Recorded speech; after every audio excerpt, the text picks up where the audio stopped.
Well, good afternoon, everybody. Welcome to the WordPress News Roundup here on iThemes Training. It is January 2023, and every month we take some time to look across the WordPress ecosystem and bring you some of the news we think is the most important, especially if you are building and managing WordPress sites for clients. My name is Nathan Ingram. I'm the host here at iThemes Training, and let's get started, shall we? The link to download today's slides is there in the chat. If you're just joining us, pop open the chat. I'll share it one more time as we're going live.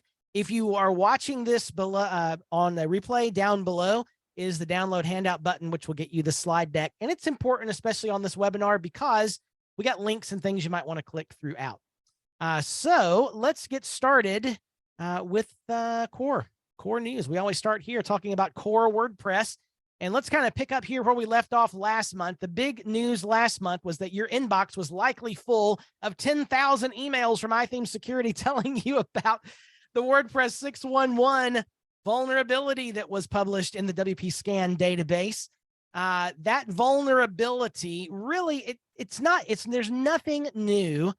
It was first discussed 6 years ago at the core level, and it wasn't really addressed because the issue in itself is not really a vulnerability in WordPress so much as it is one last link in a chain of things that has to be true in order for this exploit to work. It's called a vulnerability chain, and you have to do several things. Like there's some weird DNS stuff that has to happen. It's weird.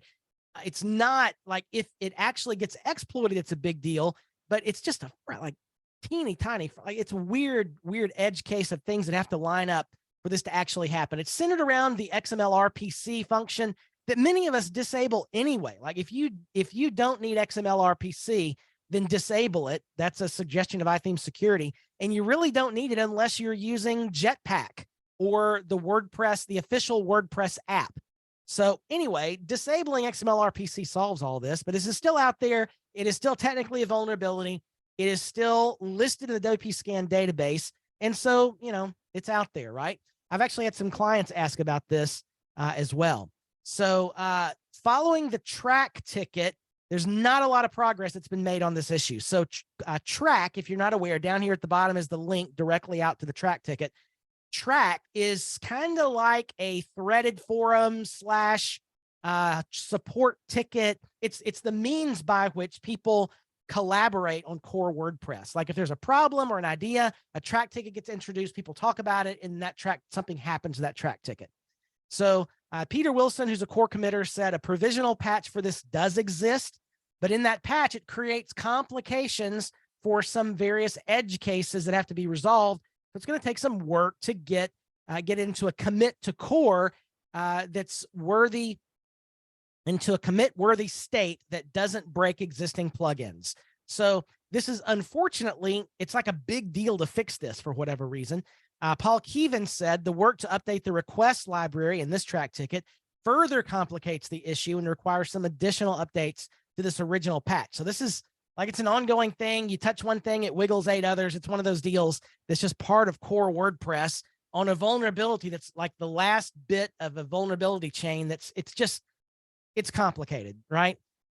So here's, to me, looking on this, like there's crickets about this. Like it took me a while to find any discussion about this since the last time we reported on this. Nobody's really talking about it. It's not a huge priority. If there's a 6.1.2, it probably will not include a fix for this. I don't think a fix is imminent. So for most of us, the real issue was, I'm getting 2 emails a day from iThemes Security about every one of my sites for this vulnerability. That was the real problem. And you may notice, as John mentioned in the chat, you haven't gotten notices about this recently. And that's because iThemes Security stopped reporting on this vulnerability back on, as I can tell, January the 4th. So we've turned off those alerts, you know about it, and so forth. Cindy, I did not fix it at all. I just talked about it. Timothy Jacobs, of course, did the hard work. So what do you need to do? That was a question in the chat a minute ago. Make sure that all your themes and plugins are up to date and no vulnerability exists on your website. That's just a given, right? Also, within the settings of iThemes Security, even at the free level, you can disable XML RPC if you're not using it. If you happen not to be using iThemes Security, there's a plugin out there, I think, called Disable XML RPC. strangely enough, which disables XMLRPC. So if you're not using Jetpack, if you're not using the WordPress official app, just that you should disable that anyway. It's a backdoor into your site that can be used for things. So use iTheme Security to disable it. If you need to find it, just in the top search, start typing XML and it'll pop right up where you can find that setting. If you do need XMLRPC on your site, if you're using Jetpack, for example, under settings and discussions, turn off pingbacks in WordPress. And that's going to this vulnerability is focused around pingbacks, which I don't know anybody using anymore. Like, it's just, that was like millions of years ago in WordPress, we used pingbacks. Also, of course, make sure your core WordPress software is set to update to minor version releases. That's the default behavior. Unless you tell it to do something different, it's going to do this so that you get the latest patch of WordPress when it comes out. So unfortunately, no real new news about this vulnerability in WordPress 6.1.1. And by the way, it's all versions of WordPress up to the current version. Every version of WordPress has this issue. That's, again, the last little bit of a vulnerability chain. That's a lot of series of events that has to happen for your WordPress to actually be vulnerable. So it is what it is, and it stands where it stands, really, as of the last webinar. All right, let's talk a little bit about what is happening with updates on core. We do finally now have a release date for WordPress 6.2, the latest, the next version of WordPress, the next major version is set to drop in a couple of months on March the 28th. So that is coming. There may be a 6.1.2 between now and then. Discussion is out there. We'll see if it actually happens. All right, let's move to another little bit of news in core, and that is there's some new categorization in the theme and plugin directory. Maybe you have seen this. So one of the announcements that Matt Mullenweg, the co-founder of WordPress, made at the 2022 State of the Word last month was the addition of new taxonomies into the theme and plugin directory. So right now, there's over 60,000 free plugins and 10,000 free themes out there in the various directories that are of the official WordPress themes and plugins.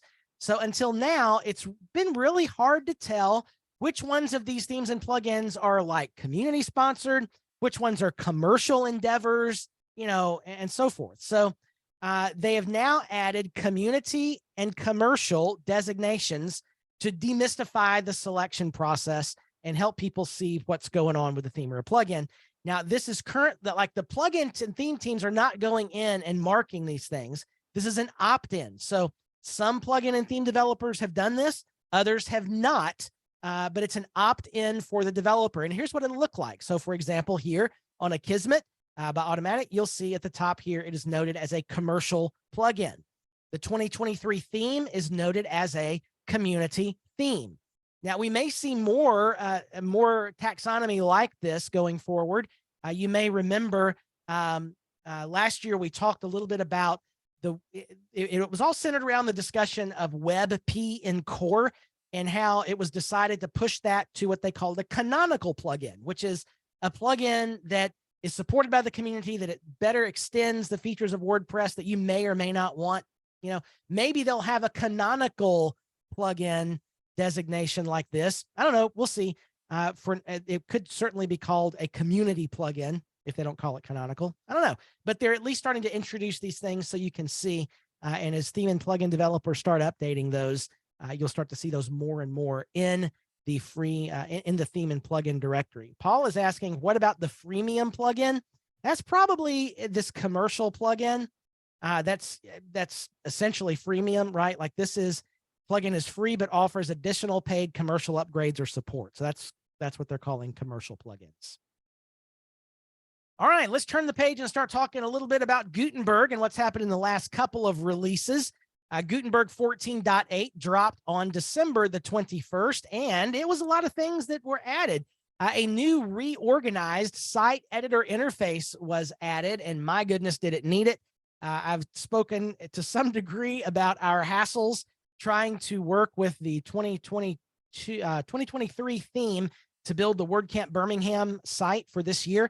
My goodness, it was difficult. The site editor was really difficult to use, and they've tweaked some things. And this is really good, just as things always in Gutenberg, since it was launched years ago. it's, things are clumsy and they get better and better and better. And like the block editor now is great. It's easy to use. The site editor, maybe not so great, but it's getting better, just like the block editor itself was. So it got a major overhaul. A new browse mode was introduced.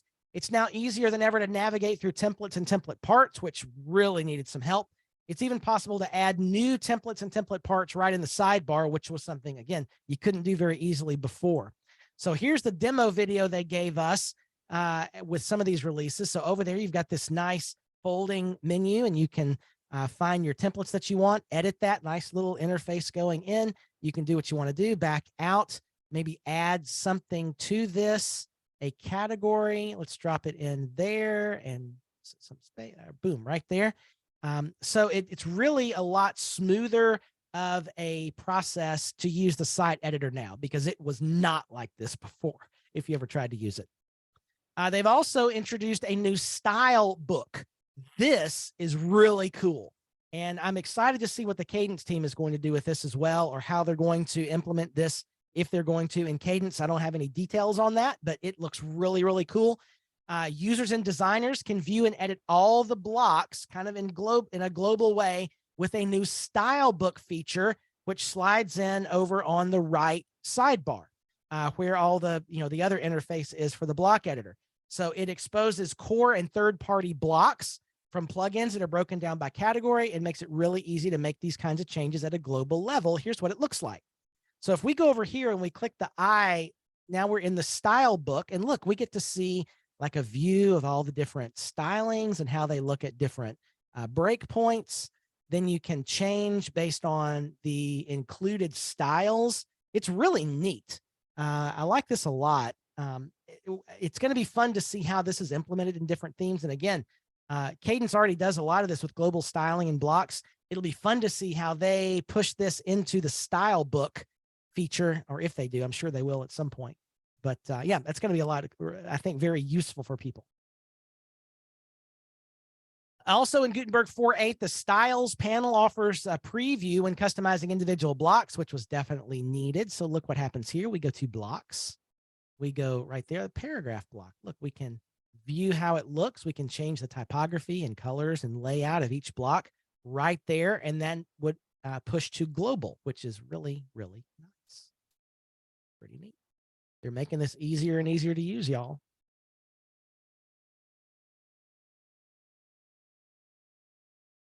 Something else we see here are custom CSS rules for your site. So you can now, within the site editor, you have a similar CSS box like you did in the customizer. Now, remember, with the site editor, the customizer goes away, right? So with full site editing, the customizer goes away, and you didn't really have easy access to the site-specific CSS block that was there in the customizer. That's now been changed. Allows users to quickly make changes that won't be overridden by theme updates. This is a Gutenberg experiment, so you do have to enable that in the Gutenberg plugin. But here's basically what that looks like. Custom, boom, and there's the box. Looks kind of like the customizer. And isn't that a groovy post title? So pretty good stuff. Again, they're gradually making the site editor even better. All right. Gutenberg 14.9 dropped a couple of weeks ago, January the 4th. A release is imminent, by the way, for the next version of Gutenberg any day now. And they've done, this is more of an iterative release. They do that with Gutenberg. One's like a major release with lots of functions, and the next version is more iterative with smaller things. This is the iterative one. They've made some changes where you can, developers can push block changes to global styles. You can see that right here. So if we change something about this H1, maybe change the heading or the font or the size, you can push that to your global style. So all your H1s get that styling, which is kind of cool. They've also added support for a page list block, which is kind of nice. It gives you all the typography options, font size. This is kind of like a menu block in some ways. It just lists all your pages, but you can now do a lot more with the typography of that block, which is nice. You can also, this is interesting, importing sidebar widgets to template parts. So this is kind of a, it's a transitioning tool to help get people away from classic widgets and more into the block widgets. and you can predefine within the template how these things are going to look, and then replace your sidebar. So it's a way to transition. I'm not sure many of us are going to be using this, but it's a very, very good approach to helping people get out of traditional widgets and into block-based widgets. And there's a little tweak here that lets shadow and font size presets push into the theme.json. So a lot of things happening in Gutenberg. They're making lots of great progress on site editor, and we'll see how this all shakes out. Let's talk about security, shall we? Beyond the core vulnerability that we talked about before, we, as usual, have lots of plugin updates that have happened over the course of the month. 156 plugins were vulnerable, but are now patched. 28 plugins remain vulnerable. There was only one theme vulnerability, which is patched. Of course, you can keep your site safe using iTheme Security. Even the free version of iTheme Security includes Site Scan, which twice a day scans your site for vulnerable themes and plugins and lets you know about that with alerts. If you have the Pro version, you also have access to the version management component, which when one of these is vulnerable themes or plugins is detected, you can set that to automatically update the theme or plugin if the vulnerability exists. And that is super helpful to just automatically update. Even if you're not watching your site to run those updates manually, iTheme Security will apply those automatically if the fix is available. Pretty cool. So what we really want to focus on, of course, are those 28 plugins that are currently vulnerable. These are plugins that you need to deal with on your site. They have an active vulnerability. Disabling these plugins is not enough. They need to be completely removed. Otherwise, even if the plugin is not active, the code still exists on the site. So those 28 plugins are Accordion Shortcuts, BG Bible References, CBX Petition, Cloak Front-End Email, Conditional Payment Methods for WooCommerce, CPT Bootstrap Carousel, Easy Bootstrap Shortcode, EU Cookie Law, something, Fieldbox, FL3R, that probably spells something, Flexible CAPTCHA, Fontsy, Gallery, Factory Light, Image Optimize and Upload for Contact Form 7, Jet Widgets for Elementor, Media Element.js, Members Import, Meteor Slides, Navermap, Responsive Voice Text to Speech, RSS Import, Sidebar Widgets, Social Sharing Toolkit, User Post Gallery, Vimeo, Video Autoplay, Widget Shortcode. This is a big one, by the way. We recommended this plugin for years. It hasn't been updated in a few years. The developer has kind of gone to sleep on this one, or something has happened, but even support requests haven't been dealt with. So we actually, on our agency, have some iThemes builder sites where widget shortcode was used extensively because of the way that architecture worked. We're going to have to do something about that. So just to let you know, widget shortcode has an issue. It is currently vulnerable, and who knows if the dev's going to fix it. WordPress, WP attachments, and WP limit login attempts. This is another one that a lot of folks use that you may really want to look at if you have this one active on your site. All right, Linux backdoor malware targets WordPress sites. So yeah, Linux is also potentially hackable. There aren't nearly as many or hacks for Linux because it just isn't used that much. But yeah, Dr. Web, which is a security company focused on threats and prevention, has discovered a malicious Linux program that targets WordPress sites, specifically those running outdated plugins and themes. That is the biggest attack surface on WordPress. You hear us talk about that all the time. If you will simply keep your WordPress themes and plugins up to date, that eliminates most of the attack vectors that hackers use to get into your site. The malware targets 32-bit versions of Linux, but also will hit 64. Exploits 30 theme and plugin vulnerabilities to inject malicious JavaScript. So yeah, that's out there. It could be that the malicious tool that cyber criminals have been using for more than 3 years to carry out such attacks and monetize the resale of traffic. The tool has been updated over these years. There's 2 versions of this exploit, and there's some indicators if you're using Linux to see if you've been compromised. You can go onto GitHub and take a look at those. Anybody running Linux here? Sound off in the chat, you proud Linux people. I am not, because I like what little bit of hair I have left. Okay, let's move along to yet another issue of LastPass. LastPass hack gets worse. We talked about this a couple of weeks ago here on iThemes Training. Kathy Zant and I did a webinar about this. This is not new since the last webinar, folks, so don't panic again. But December 22nd, LastPass announced that their August security breach was much worse than they originally told us. We've got links to all various articles about that. We wrote a great blog post explaining the issue and what you need to do to protect yourself here on the iThemes blog. If you missed our webinar, Kathy Zant and I did a great webinar about 10 days ago on the state of password managers in 2023. There's the link to watch the replay.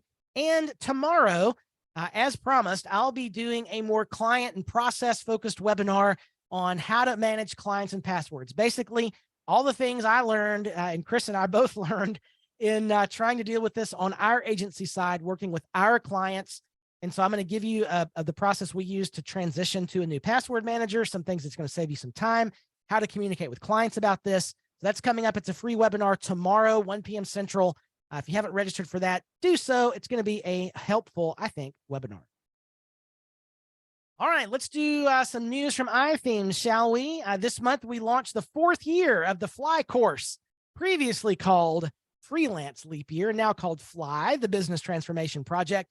This is a live interactive training course, one class a month on the most important issues to deal with in running your WordPress business. So this month we talked about productivity. Next month is habits, then pricing, marketing, recurring revenue, finances, building systems, dealing with problem clients, client consultations, proposals and contracts, dealing with contractors. Then December, it's a recap and celebration of all the things we did. So that course is live for members once a month, every month. It's going to be a great year for Fly. I always enjoy this course, and it's a lot of fun.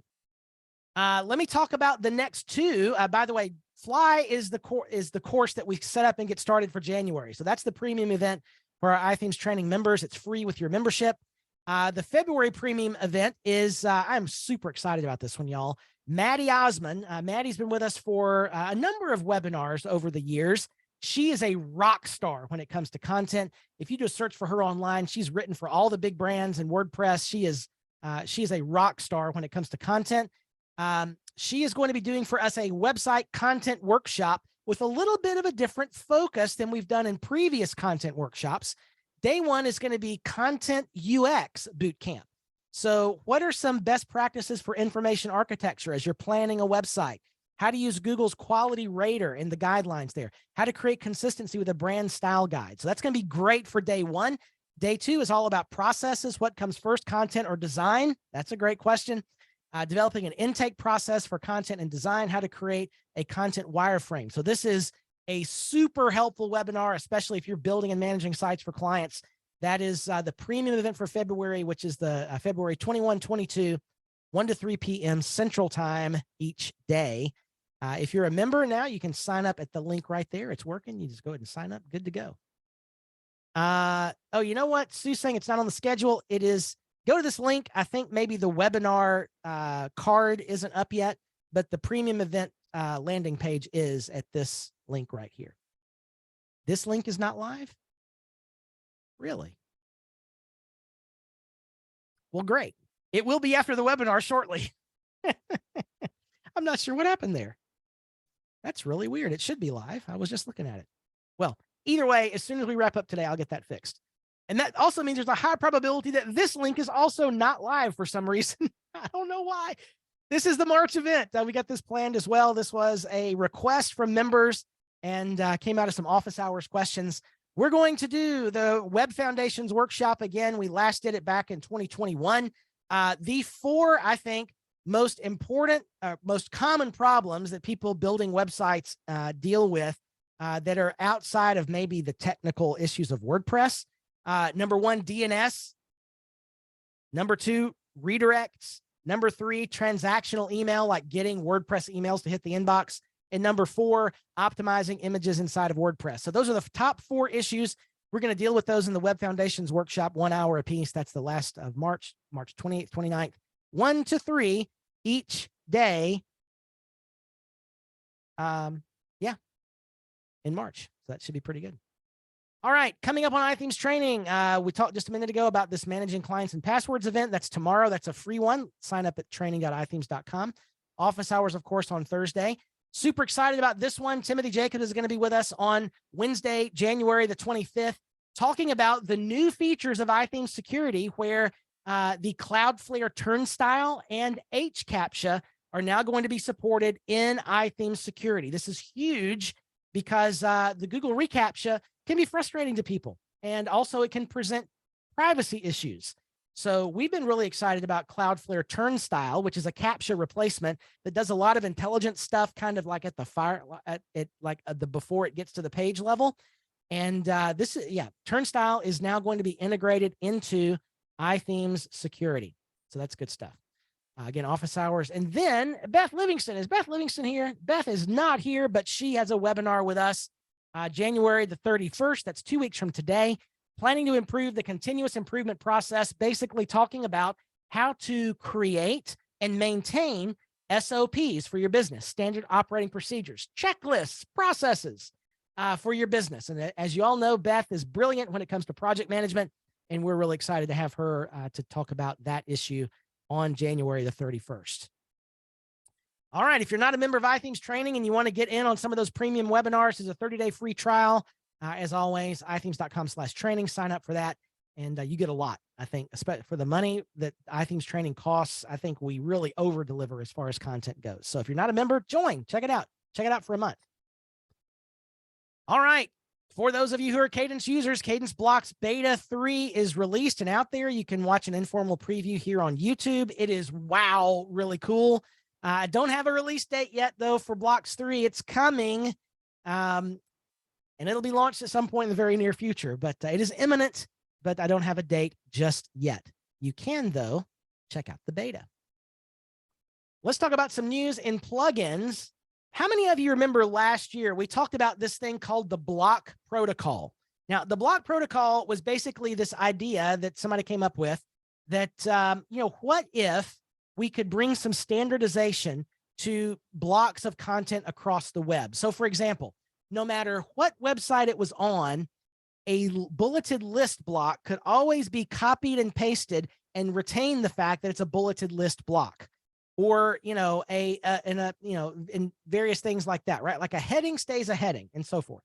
So the block protocol would be something that lives like at the web level where people follow some standard syntax so that blocks are recognized from site to site. This is a great idea. Well, who knows if it's going to happen, but now a milestone has occurred in that there is now a plugin that will bring block protocol into WordPress. It's coming early 2023, and hopefully opening up things to make blocks more standardized and more shareable. So this is not something you can really play with much today. It's out there, it's coming. And ultimately, like if people get on board with this, it could be very powerful for the way content is structured on the web. It's a great article on ilovewp.com that talks about the most popular plugins released in 2022. They did a pretty exhaustive dive into the WordPress plugin directory, looking at plugins that went live from December the 1st, 2021 to December the 1st, 2022. So that 1 year block, December to December. And here's what they discovered. 4,200 plugins basically added, pretty amazing, active on over 1 million websites.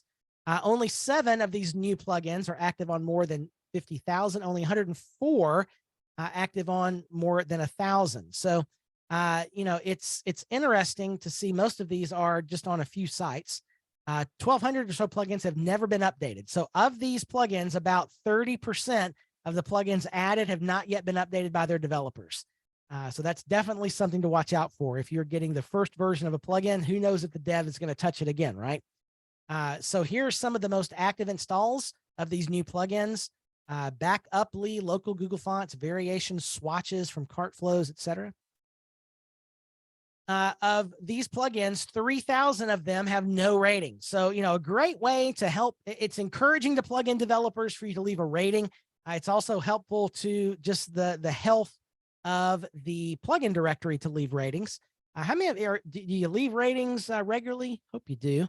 It really is helpful to keeping this ecosystem of plugins going. So ratings are important, and we got a bunch. This one only has 700 active installs, but 121 ratings. That's the Atarim or Atarim. I'm not sure how that's pronounced. The project management app. A lot of ratings, and then you see how these work out there. Bunch of support threads. This is another issue when you're looking at new plugins, like how active are the support forums and are they helpful or not? So Gutenverse, which I've never heard of before. It's interesting. Advanced add-ons for Gutenberg. 10,000 active installs, 39 ratings, 79 threads in the support forum. So you can see how that's working out. Here's, by the way, the Cloudflare Turnstile plugin. It's a standalone plugin for WordPress that you can use. This will soon be integrated into iTheme Security. Of these plugins, there were, not many were double authored. So 4,200 plugins, 3,100 authors, 11 authors have done 10 or more, 53 have done 5 or more. So you got a lot of active multiple plugin developers out there. And last of all, plugin, top plugin names. So a lot of these are WooCommerce plugins, and you see kind of some of the similar words that sprinkle throughout. A lot of payment stuff, a lot of Elementor stuff, and many things just want to be simple. All right, moving right along. Gravity Forms. For those of you that are Gravity Forms users, Gravity Forms 2.7 is coming soon. The release candidate is out, and it's doing some things maybe it should have done a long time ago. They're really starting to do some good development. They've created a form template library, which is going to have basically canned forms that you can just drop in, which is really helpful, like, an advanced contact form, simple contact form, so forth. Just click it, drop it in. Pretty nice. They're also adding a form theme and block styling options. There's a new theme called Orbital that will allow you to customize the CSS or customize your styling on the back end that then pushes to the front end. That's really one of the places where Gravity Forms has lagged behind, is the inability to style very well without getting into really deep CSS. So you've got now some back end integration for that. You've also got a nice setup wizard for people that are just starting to use Gravity Forms, which is helpful, by the way. That license key doesn't work, so don't try to screenshot that and so forth. Also, and this is really cool, the honeypot field, they're changing up the way the old Gravity Forms honeypot works, and it's going to add that field right before the form submits. So the typical user won't interact with it, but if that form appears right before the submission happens, a bot trying to fill the form will hit it, but it won't notice it at the beginning. So it's a little more of an advanced honeypot feature, which I think is pretty helpful. And that'll just be controlled with the same anti-spam honeypot, which is pretty nice. So good for Gravity Forms. I'm glad to see them moving along.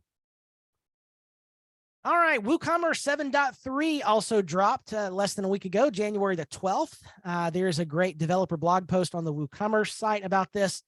You can always go to developer.woocommerce.com for that developer blog to see what the latest release of WooCommerce entails. They have changed the UI on the back end for updating attributes, and they've given some guidance around product, misspelled by me, image size and format, which is helpful. Attributes is really complicated with WooCommerce, right? Like, it's got to be, because that's just the way it is, but they've made it better with this UI. They've also added some onboarding for Pinterest and Codisto extensions. They've given some warnings if your tax settings are off, and new product blocks that lets you list products. So this is actually in the WooCommerce blocks. This has been coming for a while and definitely needed to be able to drop out your products in blocks and then be able to control those over in the sidebar for what shows and how it looks. Pretty nice. They've also added 3 commerce adjacent patterns for WooCommerce stores. We talked about that in detail last month. Commerce adjacent means they're not directly connected to a particular WooCommerce product or data, but they're kind of design patterns that let you add whichever products you want to in there. Basically here, like, you have this staggered back and forth kind of checkerboard view where you can connect the product to some of these areas. Also, more of a hero with a smaller image, and then like a full width hero. So these are predefined block patterns that'll make it a little easier, especially for those just getting started with WooCommerce, to quickly design pages. One really neat thing that's part of WooCommerce 7.3 is a new one-click install feature that was added to the multi-channel marketing experience. So you may not remember, but we mentioned briefly back when WooCommerce 7.0 was released that this multi-channel marketing experience was just added. It's still in beta, but it's going to let you connect your WooCommerce store to social platforms like Facebook, Google, Google Shopping listings, Pinterest, and TikTok. In WooCommerce 7.3, they've made that a lot easier to deal with. Here's what it originally looked like, where you can go under marketing and overview and sales channels, and you have all these options here. And now they've made it easy just to install those plugins directly right here. So a lot of these marketing tools can be quickly installed without a lot of effort. Pretty good. WooCommerce continues to build up. It's really becoming a lot like a SaaS. All right, let's talk about SEO news, shall we? So much of the buzz in SEO these days is all about AI. That with ChatGPT and some of the other AI tools that continue to get better. Story here on SE Roundtable, searchengineroundtable.com. Google reiterates guidelines on AI written content. So the big news was that Bankrate, which Bankrate is a huge content provider out there in the financial services industry. Like if you Google any financial topic, it's likely you're going to see some Bankrate article in there. Bankrate is now saying, look, we're using AI and we don't care what Google thinks. Like it's right there under written by Bankrate. This article was, and edited by this editor. Article was generated using automated technology through editing and fact checked by an editor on our editorial staff. So now one of the largest finance sites on the web has started using AI. They're not even trying to hide it. So I like this. This is good. This is good. So Blair McGregor says it would help to get some kind of on the record statement from Google about AI generated content relative to their previous guidance. Is this considered, speaking specifically about the Bankrate and the way they're using it, is this considered non-volitive, or is it going to cause a problem or not? On it being backstopped by a human, other reasons, genuinely curious. So Google's response to this, as said before, that's like, as per my previous email, when asked about AI, content created primarily for search engine rankings, however it is done is against our guidance. If content is helpful and created for people first, that's not an issue. Now listen, people have taken this statement to mean something different than I think it actually means. Now, I'm not an SEO expert, but look at the reply here. Our spam policies also address spammy, automatically generated content where we will take action if content is generated through automated processes without regard for quality of user experience. Specifically, text generated through automated process without regard for quality or user experience. That's the issue. Now, this is aimed at junk blogs, and you've seen them, right? Or like junk recipe sites where you go to this and it's like, clearly this was written by an AI or someone to whom English is not, this is definitely not your first language, and probably, whatever language you're reading it, it's clear that the text is not written by a speaker in that language, that's their first language. It's really poor content. That's what Google's talking about. What about AI generated text that does generate quality, user-centric, user experience content? Like these Bankrate articles where they're using Bankrate to actually generate and then have a human editor make a pass over it. I mean, that, folks, may be where AI is headed for this. I don't think Google, again, who knows what Google really thinks? They're very opaque about that. But when you say text generated through automated processes without regard for quality or user experience, that's the issue. It's not just text generated through automated processes. It's with this caveat, right? So who knows? That could get interesting, I think. All right. Following up to that is a fun little article on Yahoo Finance. Yes, Yahoo still exists. That says 90% of online content could be generated by AI by 2025. So this generative AI, like OpenAI's ChatGPT, could completely revamp how digital content is developed. You see ChatGPT, but there are a whole plethora of other platforms and applications coming up. There's tons of these AI. Like, look at AppSumo. There's 8,000 AI writing platforms out there, right? There's only going to be more. What generative AI can do is create new things that would have thus been seen as unique to human intelligence or creativity. We're going to see what happens here. It's going to be interesting. They can create across all media, so text, video, audio, pictures. Bing has already has plans to include generative AI in their products. And the article says Google will certainly follow. Who knows? But, we'll see. The tools which are shocking and awing us now at the beginning of 2023 are going to seem quite quaint by the end of the year. Probably right. Interesting. I would suggest you read that article. All right, let's move into some other news. And while on the subject of AI, have you seen this one? Microsoft's new AI can simulate anyone's voice with 3 seconds of audio. That's weird. So Microsoft Research has announced a new text-to-speech AI called Valley that can closely simulate a person's voice when given a 3-second audio sample. Once it learns a specific voice, Valley can synthesize audio of that person saying anything, preserving the speaker's emotional tone and acoustic environment. This, I mean, it's kind of scary. Microsoft calls Valley a neural codec language model and builds off a technology called encodec.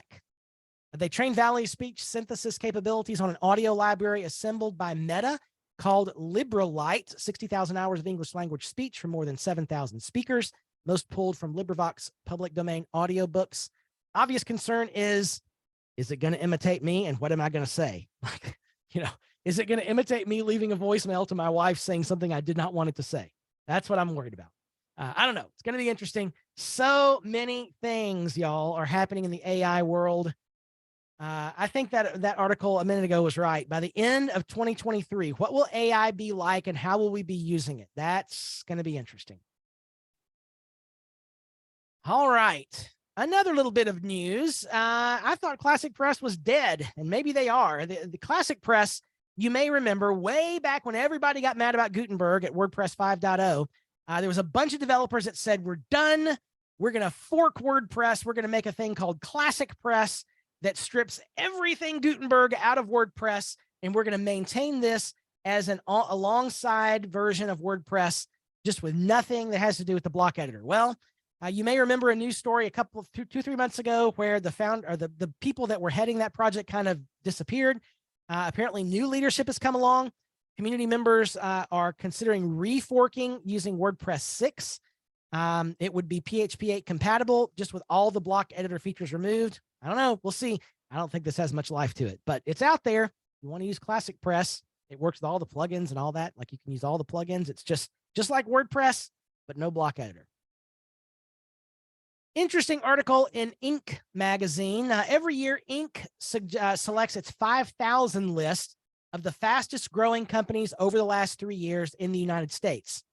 In this year's top 100 of those 5,000, 42 of the top 100 rely on WordPress to power their websites. That's a nice little stat if you're talking to people who are unsure about WordPress. So, you know what? Of the top 100 sites on Inc.'s fastest list, 42 of them use WordPress for their sites, and there is your list. Yeah, pretty cool. All right, something else that I found interesting this month was Maine WP produced a web care survey of people who are building and managing WordPress sites, just like we are. And they asked some interesting questions like, how do you charge? Monthly, quarterly, yearly? Look at that. Most monthly, some quarterly, some yearly, and then all this. That's kind of interesting, isn't it? How about how many tiers do you offer?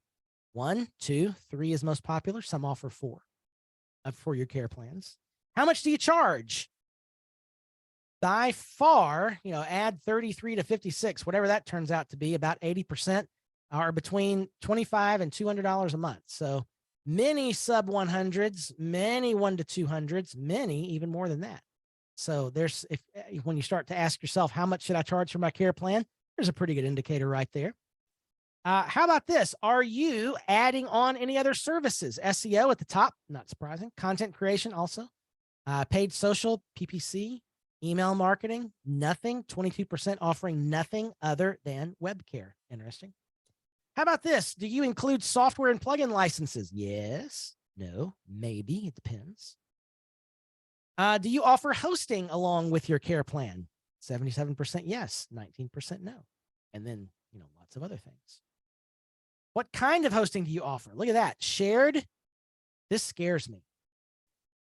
So obviously some people offer a combination of VPS, shared, whatever. But goodness, I can't imagine doing a care plan where I'm offering shared hosting. That just sounds like a bad idea. But VPS a lot, dedicated a lot, and then lots of other managed options here. Do you write a consistent blog? That's interesting. I don't. Some people are trying. Nope. Yes. Gave up. This would be me in the green category. Gave up. Don't have time for it. Couldn't keep it going. How about this? Do you have an email newsletter? Most do not. Right. So maybe that. How does that jive with your stats? If you were to answer that survey, I think a lot of those answers resonate with many of us. All right, let's turn the page and find some stuff that's worth a look. These are things that we ran across while preparing this month that weren't really news stories, but, we thought it was interesting. Another interesting AI article here in the Wall Street Journal. Without consciousness, AIs will become sociopaths. ChatGPT can carry on a conversation, but most important goal for AI is making it understand what it means to have a mind. So interesting. Here's a really interesting article on WP Beginner about the SEO title versus the H1 post title. What's the difference? A little bit of nuance there. If you want to learn, there's a quick WP Beginner article. How about the top 20 most read stories on Ars Technica for 2022? There's some really good stuff there. So if you're looking for some reading for an evening or the weekend, there's a great little link with 20 really cool stories. If you're not writing a blog for your business, if you are in the no category or gave up, like many of us, what are the benefits of blogging? Is blogging dead? Is it still relevant in the age of social media? Here's 14 benefits by WP Beginner as well. Last of all, the block developers year in review. It's been a great year for the block editor, and here is a great article on the new WordPress developers blog that kind of wraps up all the development in the block editor. Pretty cool stuff. All right, last up today are our WordPress community events. We're starting to see WordCamps come back, but first we're going to talk about the State of the Word, which happened about a month ago in New York City. Once a year, of course, WordPress co-founder Matt Mullenweg talks to the WordPress community, just kind of the state of the word, kind of like the State of the Union, what's going on, what we want to see happen. WordCamps have historically been the magical ingredient for onboarding people to contribute. Only one WordCamp was held in 2021. That jumped up to 22 in 22. WordPress did well on the contributor front, even though it was the first year back to in-person events. 1,399 release contributors. About half of those were first-time contribs. 200 contributed to all the releases. 400 contributed in both years. 322 who took a break in 21 returned in 22. So the WordPress contributor community is thriving. Really happy about that. There were announcements about some tools that were coming to the community, one of which we already talked about, those taxonomies for the theme and plugins directory. That was out and live, and we talked about it earlier in this news roundup. Also, official support for the WordPress Sandbox project. This is really cool. This means Automatic or the WordPress Foundation or some combination threw some money at the WordPress Sandbox. The WordPress Playground is what it's being called. And we talked about this a couple months ago here on News Roundup. This is the WordPress in a browser where you can run WordPress in a browser without PHP, without MySQL. It just runs in the browser, and it is really, really cool. You can take a look at that right here at developer.wordpress.org/playground. If you've not seen anything about that, it is a really cool project. WordPress is turning 20 this year. Matt Mullenweg highlighted some current stats. We've survived 20 years, which many software projects do not, and it's growing faster than ever. Currently power 43% of all websites according to W3 Techs and 32% according to Built With. Who knows who to look at there? It's a lot, right? WordPress is all over the place. A special website has been set up as headquarters for all the birthday festivities, which is wp20.wordpress.net. All righty. Let's talk about some WordCamps because they are coming back, and I am so excited that we will, in a couple of weeks, have the first in-person WordCamp of 2023 here in Birmingham, my camp, WP Y'all. Several people who are on this webinar right now are going to be there. Some will be speaking, including Paul Taubman and Beth Livingston will be speakers. Am I forgetting anybody else? I know Sue is going to be there. Anybody else coming to WP Y'all? Melanie Adcock is going to be speaking. Is she here today? Melanie's not here today, but she is going to be speaking as well.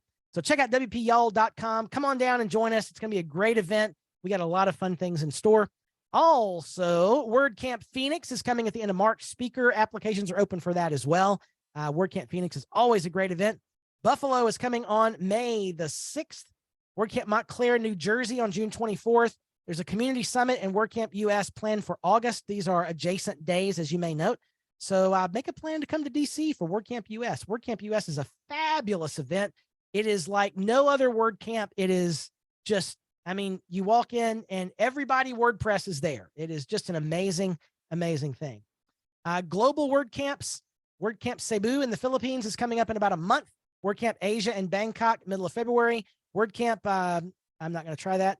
I'm not going to try it. It's in Madrid, March 11th through 12th. Sorry about that. And last of all, WordPress Switzerland and WordPress Europe coming up in March and June, respectively. Well, that's going to do it, folks. That wraps up News Roundup for this month. So many things happening. A lot of good notes in the slides. Make sure you download those. I just dropped the link again in the chat. If you want to download the slide deck with all the links, you can do that. I am back tomorrow for that very important webinar about managing clients and passwords and the lessons that I learned in navigating client and agency through this whole LastPass fiasco. That's coming up tomorrow. It's going to be a very practical webinar that may go 40 minutes or it may go an hour and 20. I don't know. It's one of those that can go a long way with time frame. We'll see how it goes. It's going to be lots of good information for you. And that's back tomorrow, 1 o'clock Central Time here on iThemes Training, where we go further together.